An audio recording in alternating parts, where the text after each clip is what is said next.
Greetings and welcome to Virtual Heemet Fescht 2020 and the 15th German Pennsylvanian Day. My name is Patrick Donmoyer and I will be your host for 6 hours of programming today on behalf of the Pennsylvania German Cultural Heritage Center at Kutztown University. Today we will be showcasing presentations, performances, art, and foodways in collaboration with our colleagues across the ocean from the Deutsch Pennsylvanische Arbeitskreis, or the German Pennsylvanian Association, who is celebrating their 15th annual German Pennsylvanian Day in tandem with Heemet Fescht this year as a transatlantic event. We are honored to be celebrating this year together in 2020. Before we jump right into our programming, I feel that it is necessary to explain what is Heemet Fescht. Heemet is a Pennsylvania Dutch and Palatine German word for home. So our event is a celebration of all of those tangible and intangible aspects of what it means to be home. This applies to our house, homestead, and family unit, but also to our broader cultural region and sense of place, even to our place of origin. In a transatlantic sense today, this applies to the exploration of what we hold in common with our neighbors and friends, transcending geographic boundaries and differences as part of a larger cultural diaspora. The roots of the Pennsylvania Dutch language are to be found in the German Palatinate, and although there are 300 years of chronological separation between Pennsylvania and the Rhine River Valley, we still hold many important cultural expressions and values in common.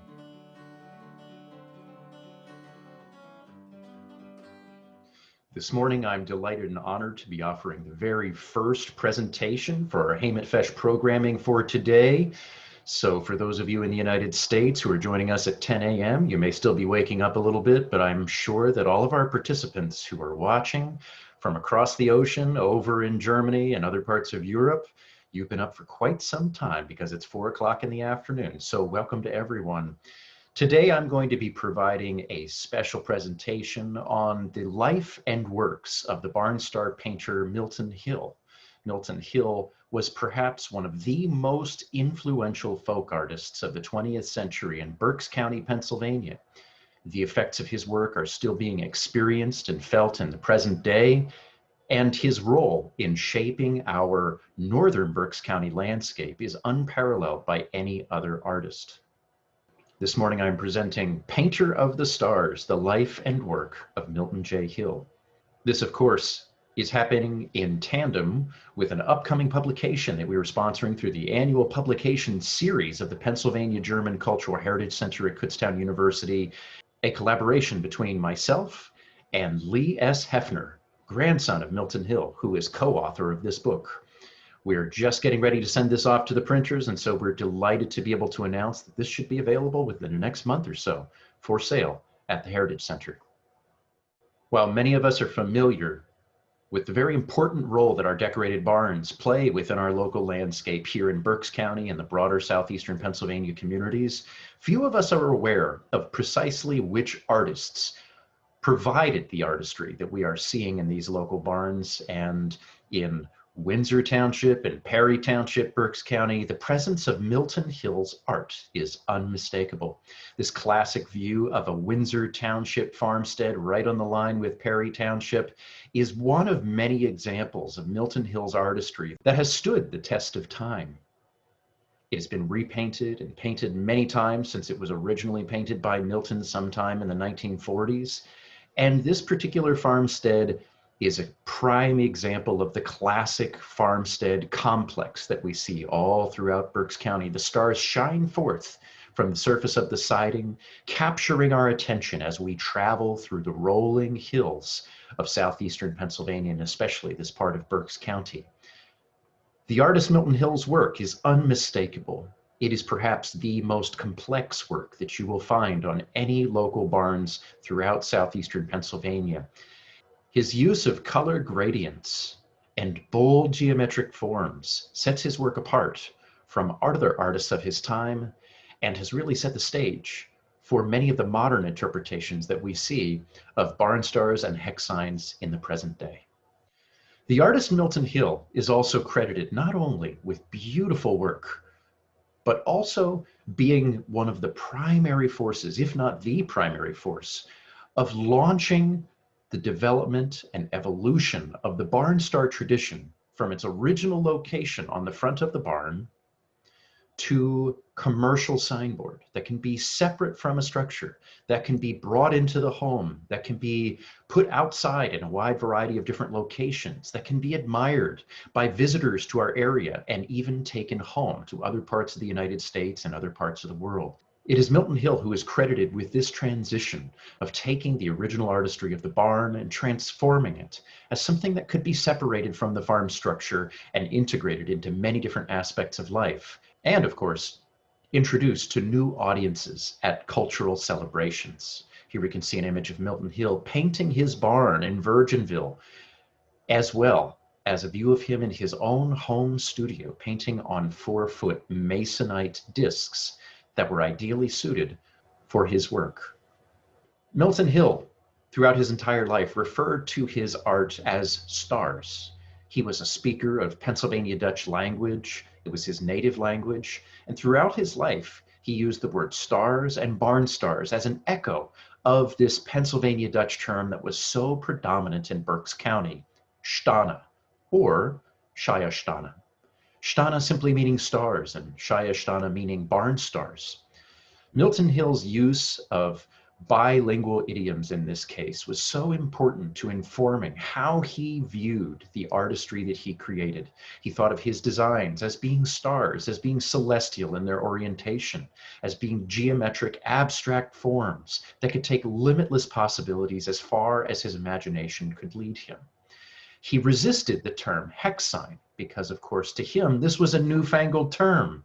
As we will later find out, Milton Hill and his father and his grandfather before him, 3 generations of the Hill family were painting prior to the time that the term hex sign was introduced to broader American audiences. This is such an important thing to remember because although the term hex sign is nearly 100 years old, it is actually a fairly recent term when we consider the long-standing tradition of painted barns and decorated barns in Berks County and throughout southeastern Pennsylvania. It is the memory of some of these painters, these multi-generational family lines of painters in Berks County that gives us perhaps the closest glimpse to what the original intentions were behind these works of art as being true expressions of agricultural artistry and celestial forms.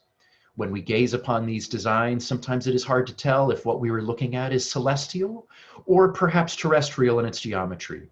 An alternate term that was used throughout the Lehigh Valley for many of these designs was blomme, because the designs also take floral, blossom shapes as well. And the geometry seems to be at times ambiguous, including the work of Milton Hill, whose work could just as easily be identified with the blossoming of a flower as it could be the burst of a star. You'll notice when looking at this particular spread of diverse designs throughout Berks and Lehigh counties and Montgomery counties, you'll see that this particular star in the very center, lowest register, is a Milton Hill star, is one of his original creations. You'll see how much it stands out from the rest of the designs that you see here, making his work one of the most distinctive forms of the art anywhere in southeastern Pennsylvania. And you can see how it may have transformed, not only in terms of format, the tradition of painting barn stars, but also in terms of content, in terms of complexity, in terms of the thought that went into creating these particular designs, setting them apart from all other expressions prior to Milton Hill's time. Milton Hill was a 3rd-generation painter. His father, John M. Hill, was a painter of barn stars before him. And if we take a look carefully at the image of the Milton Hill barn at the lower right, this was the Hill farm that had been for many generations within the Hill family since as early as the 1750s. This particular barn was built probably sometime around the 1840s or 1850s as a second wave of architecture on the property, and yet it shows signs of having been decorated long ago, perhaps by Milton's father, John M. Hill, who was born in 1855 and died in 1933, or even perhaps by John Hill's father, Jacob.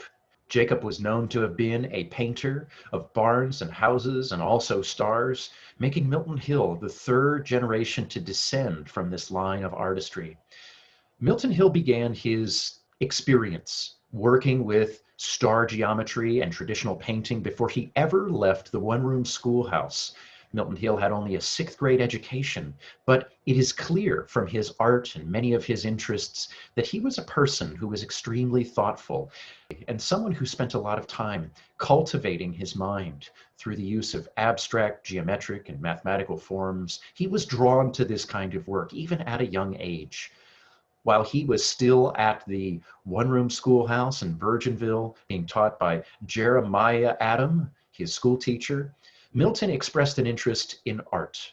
His one-room schoolhouse teacher encouraged this and allowed Milton to explore the painting of stars with watercolor on paper as well as in multicolored chalks on the chalkboard, according to local accounts. Milton Hill's earliest watercolor paintings were something that were precious to him.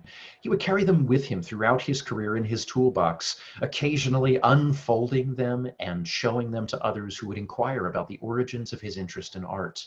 These particular drawings show a high level of sophistication, even in sixth grade. Someone who had already invested a great deal of time in looking at and memorizing these types of forms. One of his first projects that he was asked to produce on a local barn was on the Hill family barn when his father, John M., asked him to paint it sometime between the age of 12 and 14.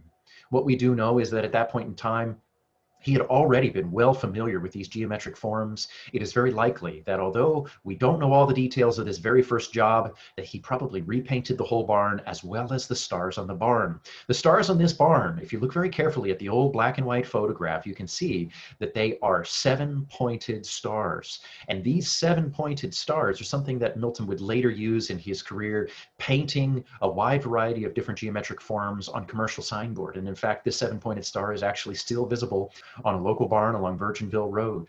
Milton Hill's first experiences, of course, were something that launched his career, and he was painting and securing jobs by the time that he was 14 years old in 1902, when he began accepting his own jobs and working on local barns, producing original designs that were part of his imaginative explorations of local geometry. I will draw attention to one other important thing that we have here in terms of the Hill family and its relation to the stars. The primary Hill farm, of course, had been occupied by a long chain of Milton Hill's ancestors, and yet there was also a neighboring farm that had split off as well, that at one point in time was run by his great-grandfather, Jacob, and his great-grandmother, Magdalena Hill. And on the barn, there had been a date plaque from 1848 showing 5-pointed stars, showing the continuity of the way in which these stars seem to follow the family throughout their time as an echo of the past, resonating in Milton Hill's presence throughout the duration of his career as an artist. The Hill family farm was situated right along Virginville Road, and it was a complex family farm consisting of as many as 80 acres at one point in time, much more.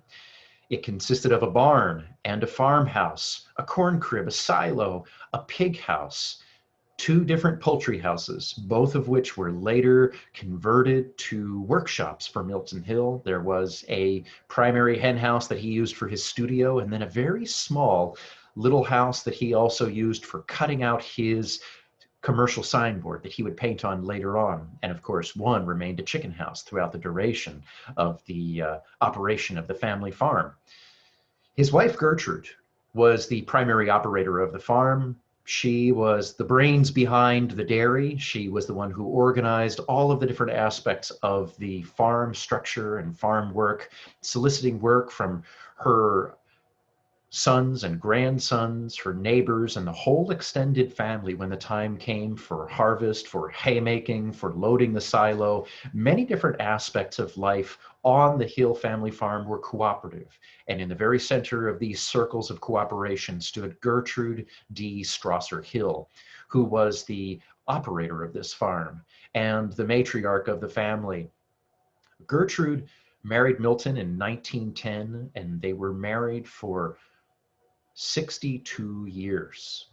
During this time, she allowed Milton the flexibility to explore his artwork and to work on many different aspects of his intellectual curiosity while she carried the weight of the farm operation. Milton Hill, of course, was generating income through his painting of houses, his wallpapering that he also did, and many other different types of contracting, including grain painting of both furniture and also interior woodwork. Milton Hill's stars, of course, are his signature achievement, but they were one of many things that he did over the course of his career as a painter. Gertrude, however, was dealing with the day-to-day mundane aspects of milking the cows, of making sure that all of the children were properly clothed and fed, that the products of the garden and the fruit trees on the farm were being preserved and put up for later use on the farm throughout the months of the cold season. Gertrude was the farmer of the family and the one who sustained the family, the one who kept the family together. And it was one of her greatest gifts to be able to give Milton Hill the time to explore his artistry in the way that he was able to do. And so in many ways, we can see that this important partnership was part of what aided in the development of the Barnstar tradition, not only the painter himself, but also his partner and source of inspiration, his source of support in his wife, Gertrude Hill. Milton Hill's classic design is what he is known best for. The painting of local barns, adorned with what has later been called the Hill Star, is well known throughout the region. The Milton Hill Star is one of his most complex achievements, consisting of as many as 10 colors. There's a starburst of many layers in the very center, ranging from as few as 3 and as many as 5 different layers of star points, sometimes with little articulations in between the 8-pointed starburst. You'll find that there's an inner concentric border of gradients of color, and the outer border usually consists of as many as 4 shades of blue or green, and many times this is striped with a bold yellow stripe in between all of the different latticework shapes that compose the outer border. This particular design is something that Milton Hill developed early on, but it was not his first design that he put on the barns. In fact, he was producing other similar starbursts on barns prior to producing the Milton Hill Star, as it would later be known. The interesting thing about this star, if one gazes at it and relaxes their gaze, you can see that part of the genius of Milton Hill's use of geometry and color has to do with the way that he used color gradients. The inner border of his design gradually fades to a lighter color, pulling the eye in towards the glow of the background, which surrounds that center star burst, which appears to raise from the surface of the design by means of the luminosity of the background. Also, the lattice work of the border tends to create the sense of pulsating eye movement from the outer to the inner and back again. This is something that is found in Milton Hill's work, and very, very few other artists were able to achieve this similar kind of luminosity and gravity, drawing the eye in the way that Milton Hill did. Now, when his designs were created in sequence, oftentimes he would alternate the colors of the yellow and the black starburst in order to create variation across the front of his barns. Sometimes he would make small, subtle changes that would create additional interest that might only be noticeable when looking at very subtle variations. And so his work is something that takes the geometry and the color theory of this tradition of painting barn stars to an all different level. Milton Hill's tools were very simple. The tools that he used in order to create his barn stars were compasses, straight edges, trammel points. Trammel points are one of the portions of the barn star artist repertoire that are perhaps less well known among those who are not familiar with drafting and carpentry, where these tools are often used. Trammel points is essentially a bar compass that allows you to be able to adjust the points along a single bar or ruler where you can predetermine the measurements of the distance of the points of the compass, as opposed to compass dividers, which open up Compass dividers are often used for laying out smaller portions of the design, as well as for being able to measure distances in ways that the larger bar compass or trammel is not able to do as accurately. I'll also point out here that his tools changed over time. The wide brushes that he was so accustomed to using for his exterior barn star painting on the surface of the barns were something that gradually gave way to thinner striping brushes, artist brushes, in a very different sense. He also made use of a wide variety of different colors. Many of these colors were things that he mixed by hand using paint pigments that he got from a variety of different color distributors, but later in life, especially from Dutch Boy Colors, which they provided both the pigments, the raw pigments, the linseed oils, as well as the lead that he mixed into his paints. So a lot of his earlier paints held up very well because of that additional use of the poisonous substance of lead. So today we don't use lead with our paints, and this also means that our paints don't last quite as long. Of course, there's obvious benefits to not using lead in these paints.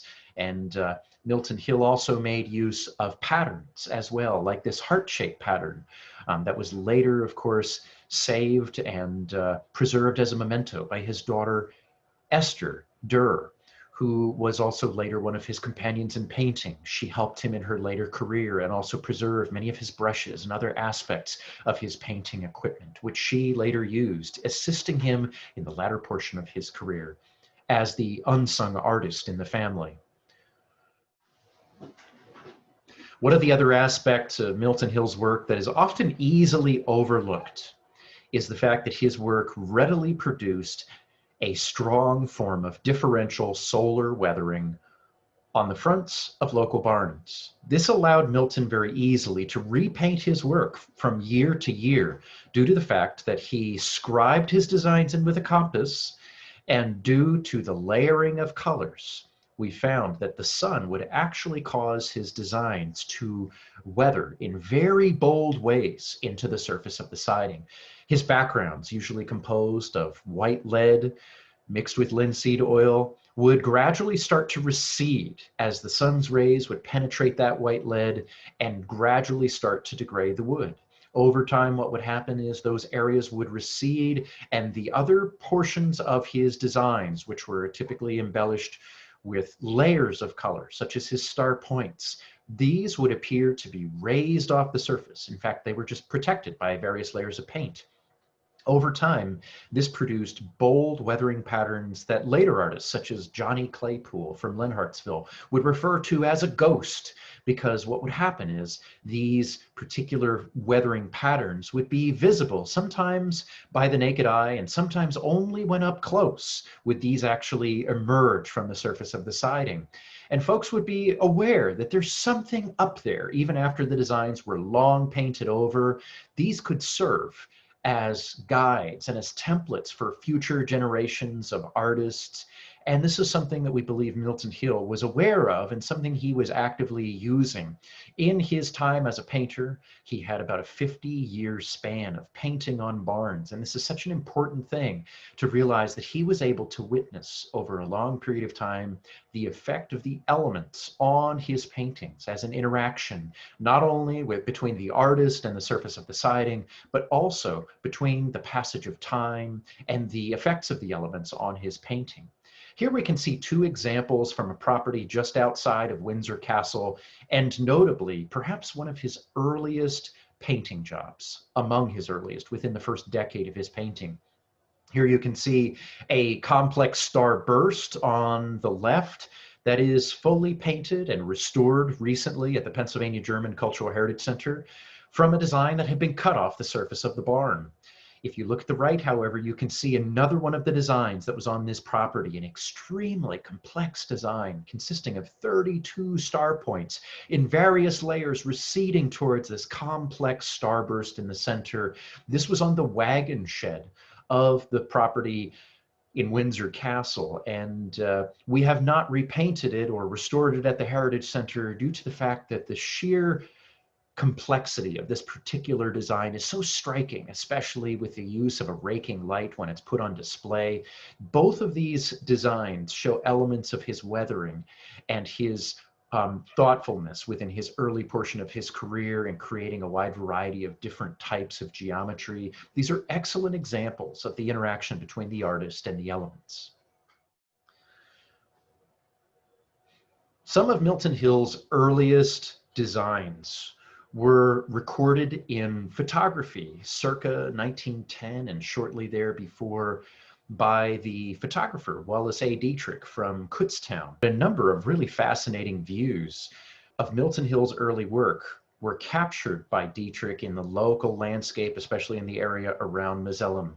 This particular view you can see here is of the Stein farm located right around the Mosclem area. We're not quite sure whether or not this barn is still standing. Some have thought that perhaps this was the barn directly at the Mosclem Springs golf course. However, there's a number of features that do not seem to be compatible with the stonework of that particular historic barn. If you look very closely, however, you can make out 3 men standing on a platform. The platform is suspended off of pulleys that are actually looped around the rafters. These are the rafter tails hanging out underneath the edge of the barn eaves, and these 3 painters are balancing together on this painter's platform. Standing there, 2 of them are holding the edge, and 1 man is standing right in the very center without any additional aid, just balancing perfectly through years of experience. Milton Hill can be seen on the far right in a white painter's outfit, followed by 2 of his colleagues on his painting crew, Oscar and Wilson Adam of Temple, PA. They had connections to the Perry Township area and Windsor Township area and helped Milton in many different parts of his early career. You can see that they are painting not only the siding of the barn and the articulations above the doors, and you can see that they are not only painting the surface of the siding and the articulations over the doors, but also the stars above them. And this gives us some insight into Milton Hill's process, because you can see that he was working on the borders and the background by cutting in to his design rather than painting a full solid white coat and then later painting the color layers over top. His crew revolved throughout the years, so he had many different folks who helped him. These were many times other farmers within the region who would help with seasonal work when time permitted.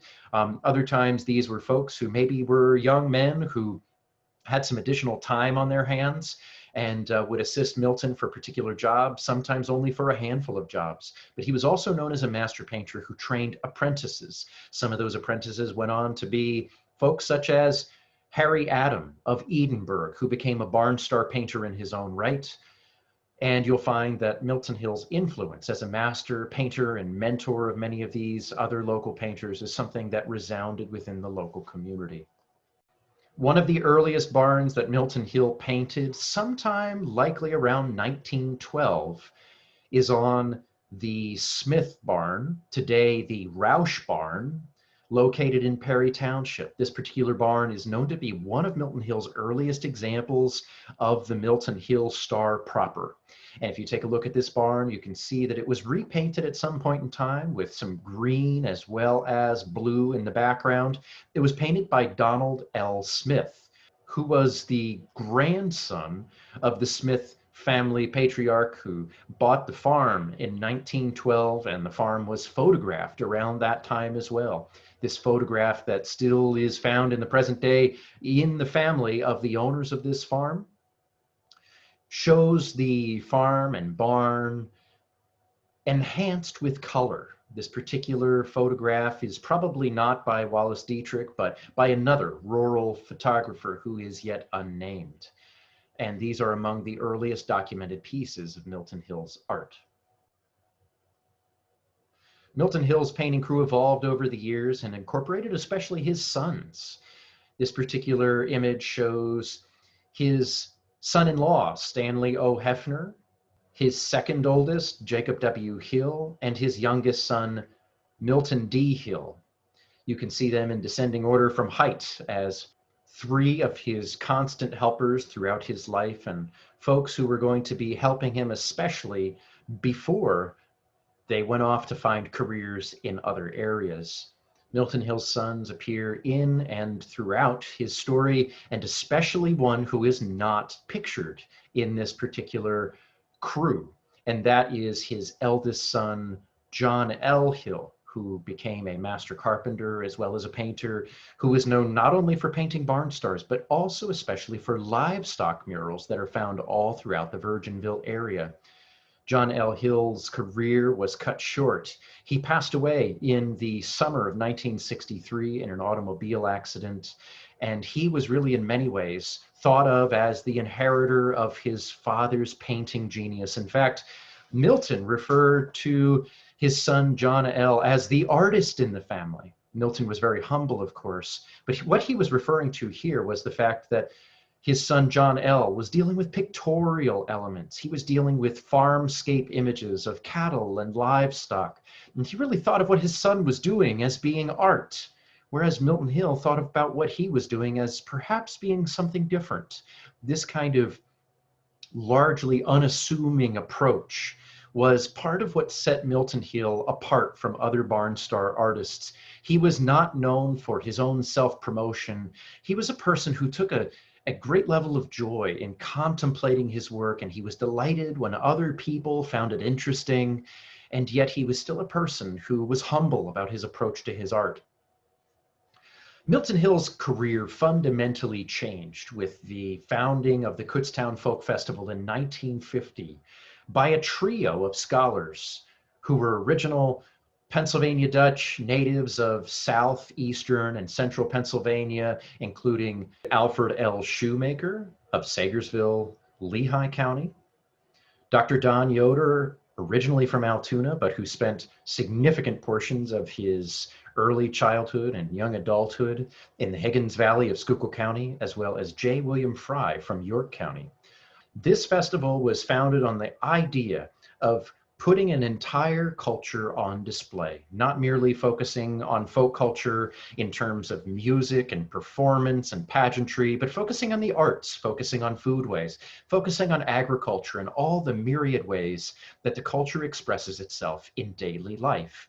This was a revolutionary model in its day, and something that was pioneered in the United States by this triumvirate of scholars, Dr. Shoemaker, Dr. Yoder, and Dr. Fry. Early on, beginning in 1949, they began preparing the very first folk festival that was going to be held the week of July 4th, 1950. They were courting Milton Hill at that point in time, hoping that he would be able to make it to this original folk festival in the founding year. Milton Hill, however, being a prolific craftsperson and a professional painter, simply didn't have time to join the festival in these early years, and he only made his first permanent appearance as a craftsperson in 1953. The interesting thing about this is that somewhere in the midst of these early years of the festival, there has accumulated in oral history associated with the folk festival the idea that at this time, around 1949 or 1950, that Milton Hill was the very first person to launch the painting of barn stars on commercial discs, cut out of masonite, the very first folk festival in 1950. The story goes something like this, that Kutztown Folk Festival had Milton Hill there not so much as a vendor of his art, but as a demonstrator on some form of a barn complex that had been put up on site as a prop specifically for demonstration, that Milton Hill went up and was painting his stars dutifully, and folks would ask him how they could buy a sample of his work. The story goes that Milton Hill said, "Sorry, I can paint your barn." And many of these visitors, of course, were from New York and New Jersey and Maryland and all throughout the Mid-Atlantic, and even from the Midwest, from California, from the West Coast of the United States. And so many of these people were not able to secure Milton Hill's services as a barn painter. So many people went away disappointed, wishing they could somehow take a piece of Milton's art home with him. Well, as the story goes, Dr. Alfred Shoemaker had a local carpenter cut out a bunch of circles that Milton Hill was supposed to paint. And Milton Hill stayed up all night painting a series of these designs and then sold them the next day and had to rapidly re-up his inventory to keep up with the demand that very first year of the folk festival. The only problem with this story is that there are numerous holes. Despite the fact that this is the story that up until fairly recently was well accepted by many different people associated with the history of the festival, there are many parts of this story that simply are not possible. We know, for instance, that it's well recorded by the folk festival staff that Milton Hill's first year as a craftsperson at the festival was 1953. This doesn't omit the idea that he could have made some form of occasional appearance prior to that time, but nothing is documented about that. And in fact, the 1953 article suggests that this was the very first year that he arrived at the festival. What we do know is that in 1951, there was a tour that was established to go through the countryside, especially through northern Berks County on the way to Hamburg, where folks were to look at historic barns and especially to admire the decorated barns. It is here that it is possible that participants at the Kutztown Folk Festival and visitors to the festival may have had their first interactions with Milton Hill as he decorated local farms. It's also possible that they may have visited the Hill farm. We don't know for sure, because none of this was truly recorded, except for the fact that there was a tour itinerary that was published that wound through the hills of Hamburg, which of course were Milton Hill's stomping ground as an artist and as a farm family for the Hill family. So there's interesting circumstantial evidence that allows us to reconstruct this story, knowing full well that Milton Hill did not make his first official appearance in 1953. Sometime just prior to that, Milton Hill is credited with having been the first artist to paint on commercial signboard. The earliest known designs painted on commercial signboard by other artists within the area, such as Johnny Ott of Lenhartsville, who never painted on barns, but is especially known for his images of disselfinks and flowers and curvilinear, modern, contemporary folk art. The earliest of these painted on commercial signboard are from 1951.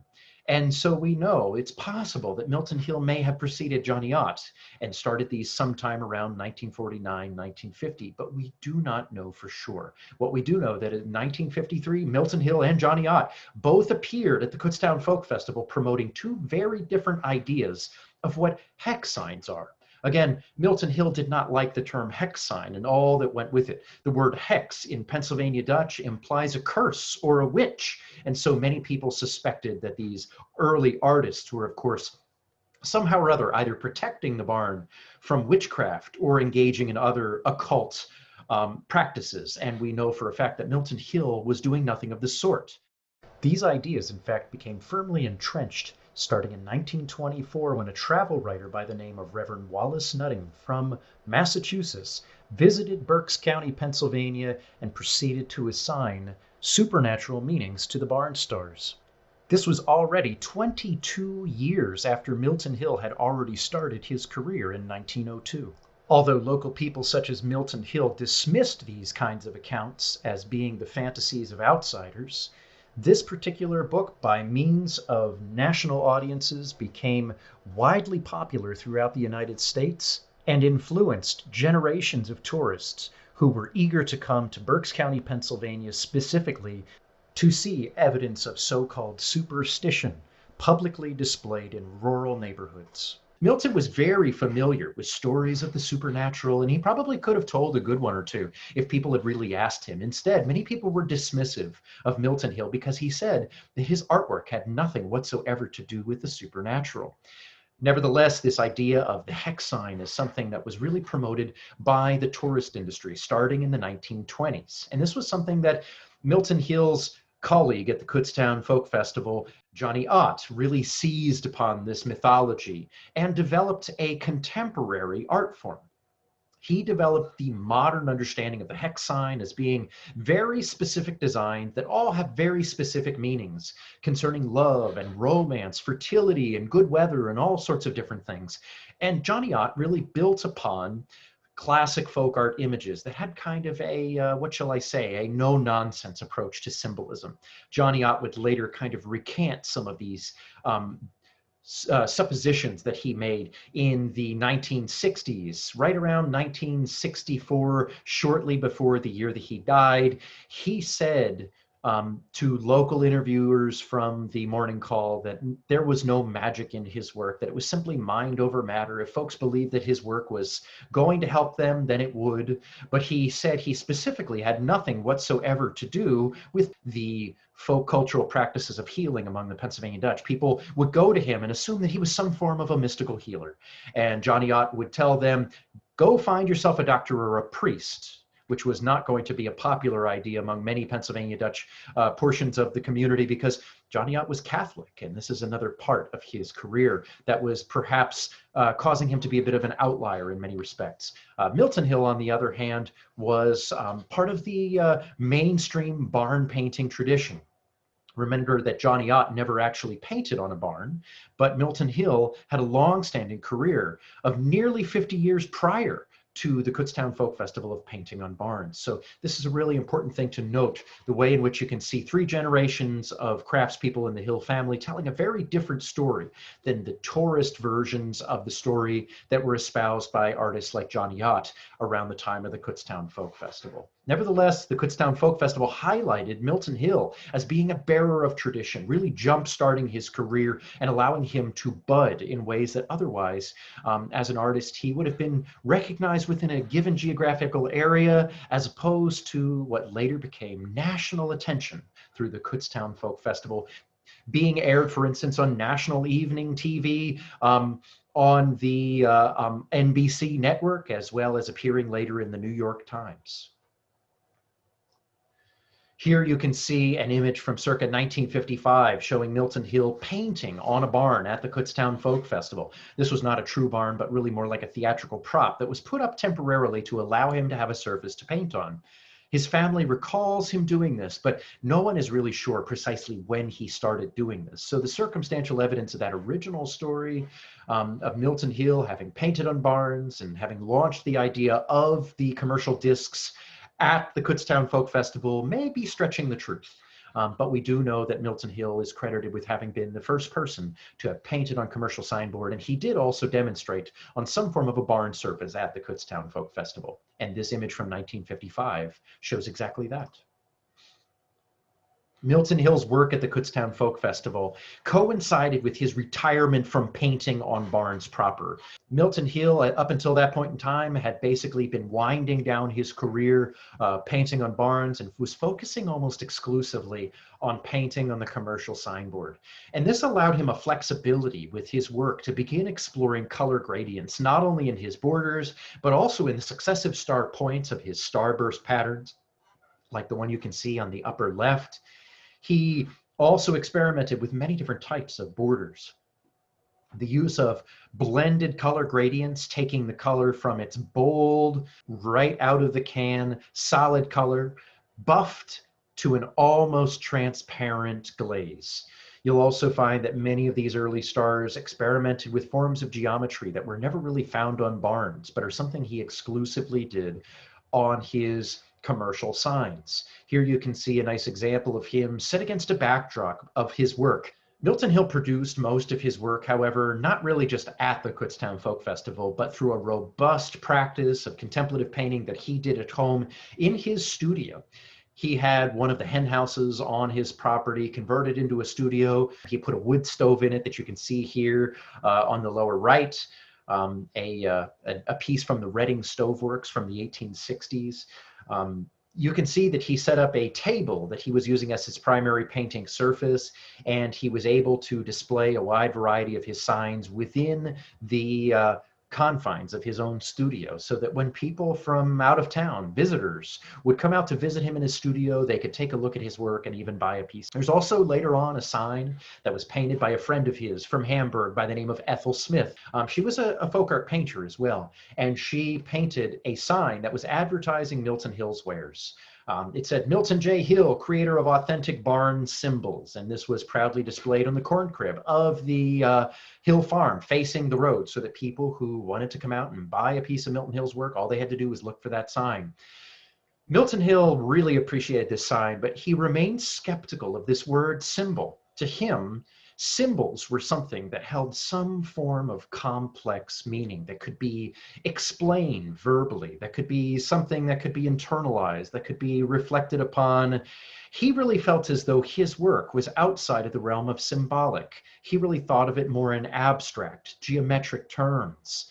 Nevertheless, he was very appreciative of this sign and used it throughout the course of his career.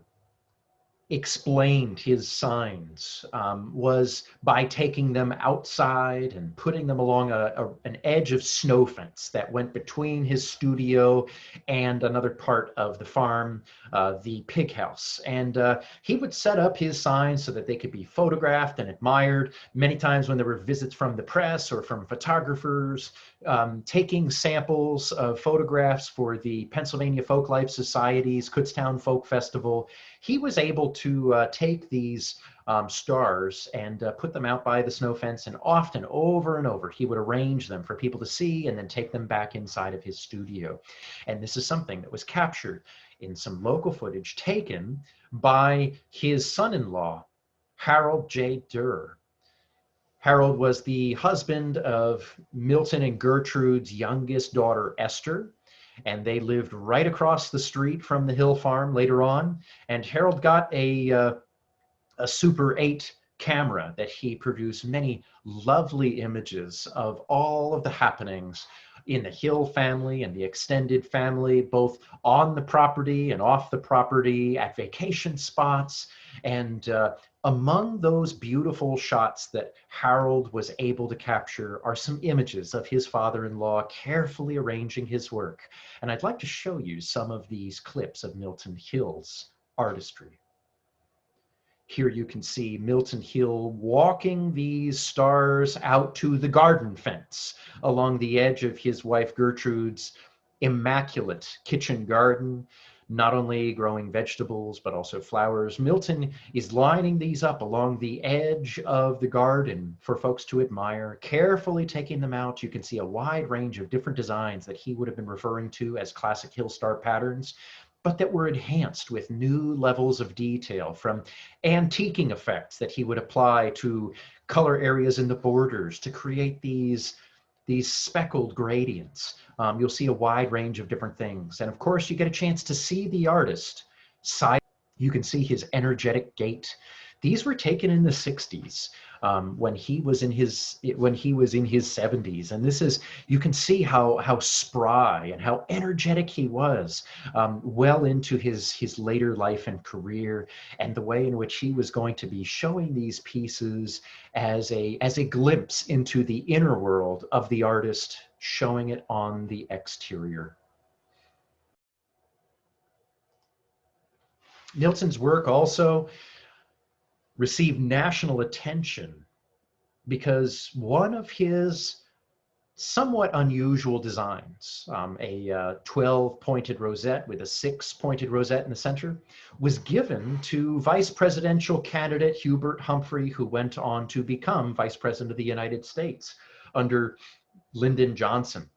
During the campaign trail in 1964, Hubert Humphrey had a campaign rally for the Democratic Party in Penn Square of Reading, and he proudly held up one of Milton Hill's pieces and used this as emblematic support of the Pennsylvania Dutch countryside and for the rural population of Berks County. This was something that resonated with local people and earned Milton Hill, yet again, another bit of national attention. Milton Hill retired from the Kutztown Folk Festival in 1968 and continued to paint for some time, but as his health began to decline, he was gradually starting to slow down. Even as the last few years of his time at the Folk Festival had wound down, he had already begun to receive some additional assistance and help from his daughter Esther, who lived across the street, who would work with Milton to complete some of his designs that were later going to go on to be for sale. Now, Milton Hill's signature on the back of his stars always said Milton J. Hill, RD2, Hamburg, Pennsylvania. Esther's name never appeared on any of these, but many of his latest stars show evidence of Esther's work. Milton Hill spent a lot of time in his studio, but as his time wound down, he eventually relinquished painting altogether. The final years of Milton Hill's life were focused on family and especially on celebrating his long marriage with Gertrude. By the time that Milton Hill passed away in 1972, they had experienced 61 full years of marriage, nearly 62. And this was such a wonderful thing to see the way in which this lifetime partnership not only supported his work, but supported the family farm and really was the glue that held together so many aspects of the family and the family's role within the community. Gertrude went on to pass away in 1978, and just up until that time, she was still managing the farm. She was milking the cows by hand up until 1975, even though her son-in-law, Harold Durr, had actually purchased her a milking machine. Other farm hands who helped with the milking used that milking machine, but Gertrude never really got the hang of it. She continued to be an old school farmer up until around 1975 when she turned the milking operation over to other people who were employees on the farm. And Gertrude essentially was hanging up some of those responsibilities. But the reality was she was staying on and helping to manage the farm up until the time that she passed away in 1978. She later moved in with her daughter Esther and her son-in-law Harold, who cared for her in her later years, and she peacefully passed away. The Hill farm is still within the Hill farming family. However, the farming today is continuing in a different sense. There are no livestock on the farm, and the farm sits largely quiet in the present day. Nevertheless, Milton Hill's work continues to live on through local barns that he painted and then are repainted by subsequent generations of painters. On the left here, you can see a Milton Hill star that was painted sometime around the 1940s on a barn just on the edge of Tilden Township. And this particular barn was later repainted by Eric Claypool in 2008. Notably also a painter of Milton Hill stars was Johnny Claypool, who not only did modern representations of Milton Hill's work, but also went out and painted the barns. Johnny Claypool learned his painting from Johnny Ott of Lenhartsville. Johnny Ott never painted on barns, but only painted modern renditions of what he called hex signs. Johnny Ott passed away in 1964, and shortly there before, he put an ad in the paper for an apprentice. The person who answered this apprenticeship was Johnny Claypool. Johnny Claypool went on to not only paint commercial designs like his mentor, but also went out to paint the barns, including barns by Milton Hill. Here's an example of one of the very last stars that Johnny Claypool painted in his career. In 1995, he painted a Milton Hill star on a barn near Onyx Cave, while his son Eric painted the barns on the stars on the upper gable of the barn. And from that point forward was really exclusively turning to studio work, while his son Eric continued his work painting on local barns. Johnny Claypool also painted old weathered designs that he referred to as a ghost. And here's an example of one of those ghosts that Johnny Claypool later repainted. Here is the very same ghost repainted in 2010 by Eric Claypool when it was restored at the Sunday Farm in Perry Township. Here you can see all the steps of Eric Claypool repainting the Sunday Farm, which was originally a Libby farm, originally painted by Milton Hill sometime in the 1940s, repainted multiple times since then, possibly by another artist even before Johnny Claypool painted it, sometime probably in the 70s or 80s, before Eric Claypool went on then to paint it in 2010. Here is the finished farm, really one of the showpieces of the Perry Township farms within the region.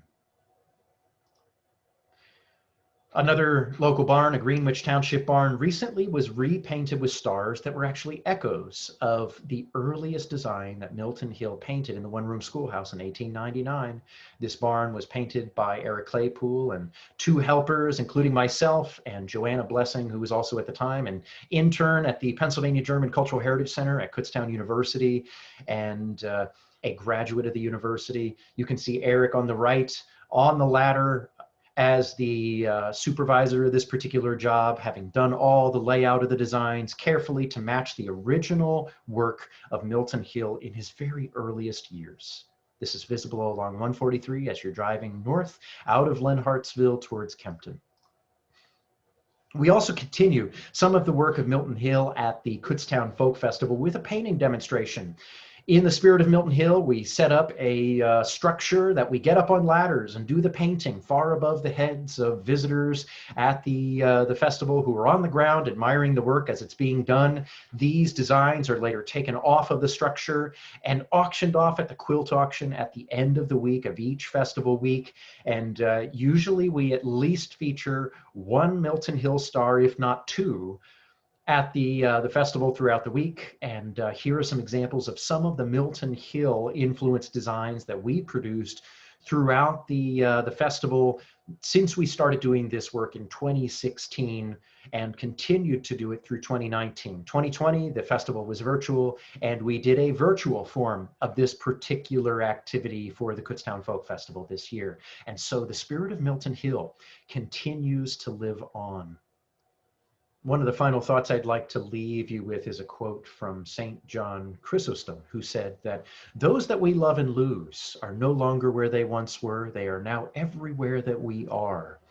I think about this with Milton Hill and all the generations of people who he has touched and affected, both directly through his family and his community, his friends and neighbors, but also people like myself who never met him. And many of us continue to be inspired by Milton Hill's work. And so just as the quotation that I just shared, Milton Hill is no longer where he once was. As a mortal walking on earth, he is now with all of us who carry on the spirit of his work in our local community, in our local landscape through the repainting of local barns, but also in the studios of countless individuals today who continue to produce work inspired by the master painter, Milton Hill, the painter of the stars. I'd like to wrap up my presentation today with gratitude expressed to the whole Hill Freundschaft, the whole Hill family, neighbors and friends, the whole community of people affected by Milton Hill and inspired by Milton Hill, who have generously allowed Lee Hefner and I to make use of many of their personal ephemera and home artifacts that they have from Milton Hill in order to produce the upcoming book, Milton Hill, Painter of the Stars. And without further ado, I encourage you to look forward to the publication of Painter of the Stars, the life and work of Milton J. Hill, coming soon later this fall as an annual publication of the Pennsylvania German Cultural Heritage Center, co-authored by Lee S. Hefner, grandson of Milton Hill, and myself, Patrick J. Donmoyer. Thank you for joining us for Heemet Fescht 2020. This concludes our first segment, but don't go away. Coming up next, we have a special transatlantic celebration in music and poetry by Dr. Mikkel Werner, the publisher of the Pennsylvania German newspaper Hiva wie Driva. Cultural programming for this transatlantic celebration is brought to you by the Pennsylvania German Cultural Heritage Center at Kutztown University and the German Pennsylvanian Association.